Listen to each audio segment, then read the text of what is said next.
Bud, as honored as I am to be sitting here talking to you as a NASCAR Hall of Famer, I am truly humbled by your service in the military. Well, being Veterans Day coming up and all the guys that was in the service, and all this, especially in World War I, and then things came around, World War II and all this, and myself and Cotton Owens, he was in the Navy, and Joe Eubanks, another friend of mine that drove the modified to me back then, he was in the Navy, and I got drafted, and I turned 18 years old on the 25th day of May, 1943, and I got my draft papers on June the 1st. So they took me down. Happy birthday. They taken me down to Fort Jackson, to be inducted in. I wanted to go in the Navy because Eubanks and Cotton was already in the Navy. And so I went over and talked to the Navy guy, and the first thing he asked me, he said, "Have you got a college education?" I said, "How can I have a college education? I just got out of high school a couple of weeks ago."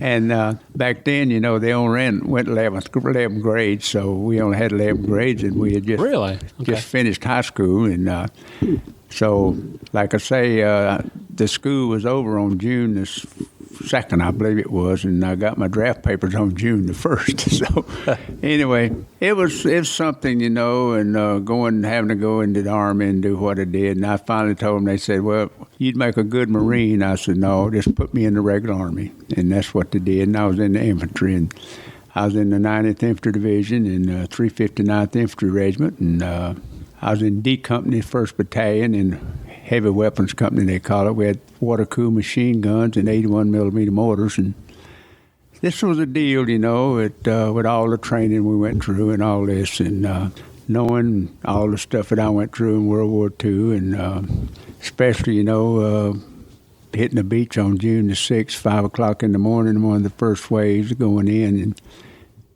our regiment was attached to the 4th Infantry Division, which made the assault, and we all went in at the same time. And our other two regiments, the 357 and 358, didn't come in until D+6.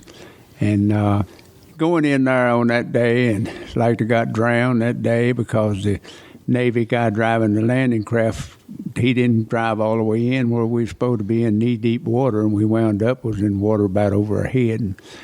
And I got off, I had a 51-pound tripod on my back and also my backpack and all this. And I stepped in a shell hole and trying to get out of that water and went under, and I like to got drowned. And finally I did get out of there, and I just headed straight across the beach, got on the other side, and I sat down behind a sand dune still trying to get the water, spitting up the water and everything, get where I could breathe. And it me just turned, 19 years old and all this. And I said I couldn't believe what was happening with all the guys were getting hurt and people, and all this of what was going on. But anyway, going through the whole war like I did, and main thing I'd say, I really appreciate the deal. I was with George Patton, the 3rd Army, and I went to Bastogne with them and all this, and we cleared them guys out up there. And it just, with all the stuff we went through and getting wounded 5 times that I did. I wasn't completely wounded where I didn't report back to the front lines. I got shrapnel wounds and all this stuff. And what was so amazing, they send you back to the aid station. I'd be laying, you'd get in my foxhole, and they'd have an air bust over, and then we finally decided what was going on. I'd dig my foxhole, and then I'd dig back underneath and get about a foot of dirt on top of me. So really? I could roll up underneath it.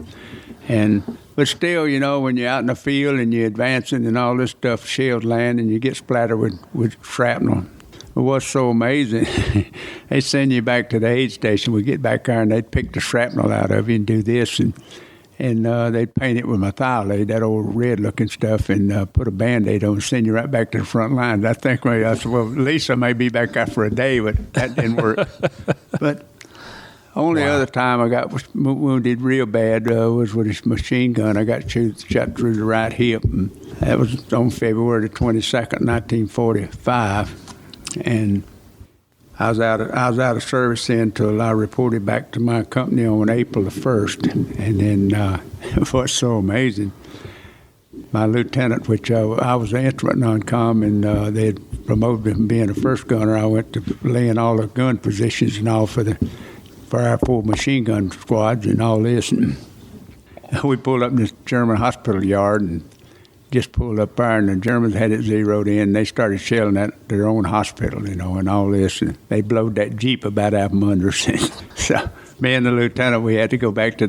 They sent us back. We had to go back to the hospital again. And we got back there, and I hadn't been back on the line but about 2 days when all this happened. And anyway, they picked the shrapnel out of me and him both and put them Band-Aids on and sent us right back again. Our Jeep driver got a little bit hurt, a little bit worse, so they had to sort of operate on him to get one piece out of his stomach, I think it was. But anyway, he survived and all this. And, the people have asked me several times, says, why hadn't you gone, have you ever gone back over there since the war? And I said, no. He said, why is that? I said, well, I left too many friends of mine over there and all this. And I said, when the 50th year anniversary came around, Union Oil offered to send me and my wife over there and have somebody in a limousine pick us up and start down at Utah Beach and go all the way across Europe just about we went, because when the war was over, I was 12 miles out of Pilsen, Czechoslovakia. And so I told them, I said, no, I don't want to go back over there. And they says, why is that? I said, well, I just feel like I wouldn't know what was happening, wouldn't know the towns or anything else, because all them we blowed off the map. I wouldn't know what they were looking like now anyway. Yeah. And I said, I don't think that'll work. And I said, the biggest thing, when I left for coming home in 1945, I got on the USS Excelsior. It was a boat coming back to the United States, and when I walked on that game plane, I looked up to the Lord and I said, Lord, if you just get me back these 5,000 miles I got to go and get me back home, I promise you one thing, I won't be back. And I ain't never went back. And I just feel like, I might have enjoyed going back, and my wife probably would have enjoyed going over there, but like I told her, I says, you know how many nightmares I had after the war and all this stuff, and how much you used to wake me up and beat on me and do everything else. And I said, I just didn't feel like if I went back over, I might start all that again. So that's another reason I didn't want to go back. And, war is war and war is hell. I'll put it that way. And for a lot of people don't realize it and just how bad it can be. And I know it's like the guys over right now fighting in Iraq and Afghanistan. It's pretty bad when they don't really know who they're fighting and all this stuff. But in World War II, we killed everything that moved. If it was a dog or a bird or a person or who, it didn't make any difference. And that's the same way the Germans were. They do the same thing, and it's just a whole different situation. But I feel for them guys over there right now, and I don't think we got any business really being over there the way things are. And so, anyway, they're going to get it probably straightened out and get it done here in a little while. Who knows? But along with your service on D-Day, you were involved in 4 other major battles. You were in the Battle of the Bulge, and you also received, along with your 5 Purple Hearts, you also received a couple of Bronze Stars. And one of the stories that I've heard is that you and another fellow single-handedly captured a German regimental headquarters. Yeah, we jumped off on the attack, and the lieutenant, they was going on one way, and he said, Moore, I think it'd be safe y'all take this Jeep and go around in. And he showed me on the map, and I had the map looking at it. So we got up on top of this hill, and there's a house down at the bottom of the hill, and I seen a German soldier running it, so I had a water-cooled machine gun mounted on the dash of that Jeep. I started firing on the windows and everything on that house, and one German soldier run out the backside, and I seen him go one way, and this other one come out with his hands up. So we captured him, and we had him sitting on the front of the Jeep going back, and we went on up the top of the hill, and we supposed to made a right-hand turn, but we didn't. We kept going straight. And that was it. We went down there maybe another 300 or 400 yards, and we run into this block building there, and we seen a couple of German soldiers run in and out of it. So I fired a machine gun at them, around the windows and everything else. And finally, the soldier we had captured, the Jeep driver, he could talk a little bit of German and this and that, and we told him go up there and get them out of there. If they don't come out, we're going to bring some artillery and then just blow that building down. And finally, we sent the soldier we had up there, we captured in there to get him. finally here they come back out, and I never seen, like, I don't know how many enlisted men there were, and had 5 German officers, and I think a total is about 21 or 22. I don't know, remember now exactly, but here they all come out of there, and I couldn't believe it. So what was funny was the fact that we lined them up 2 2, and we knew we done took the wrong road, so we go back, and we finally got on the right road going back over. Did you have to ask them for directions? No.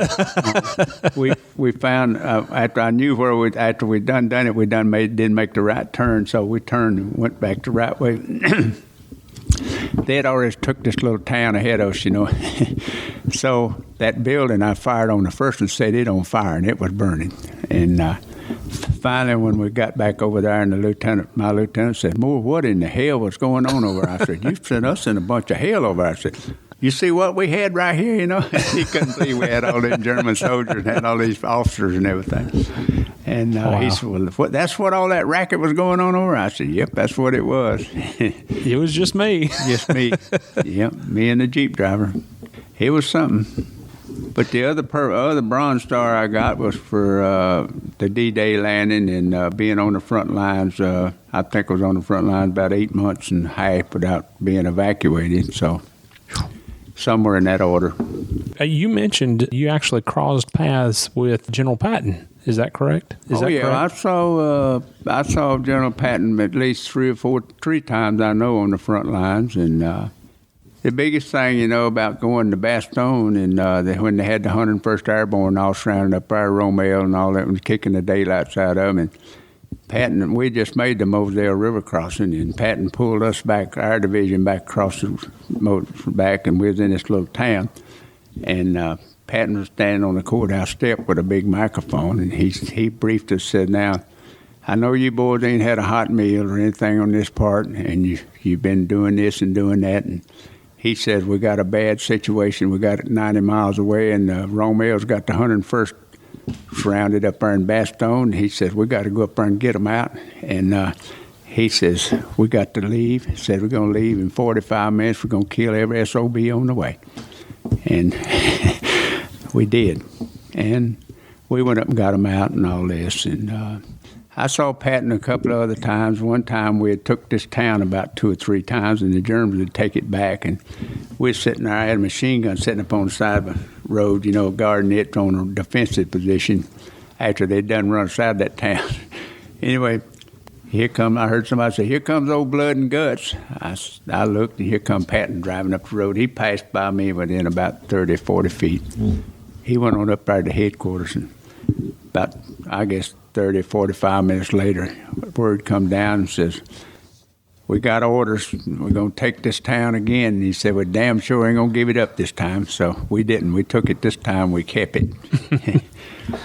What was it like when the Germans actually surrendered? I can't even begin to imagine what that was like.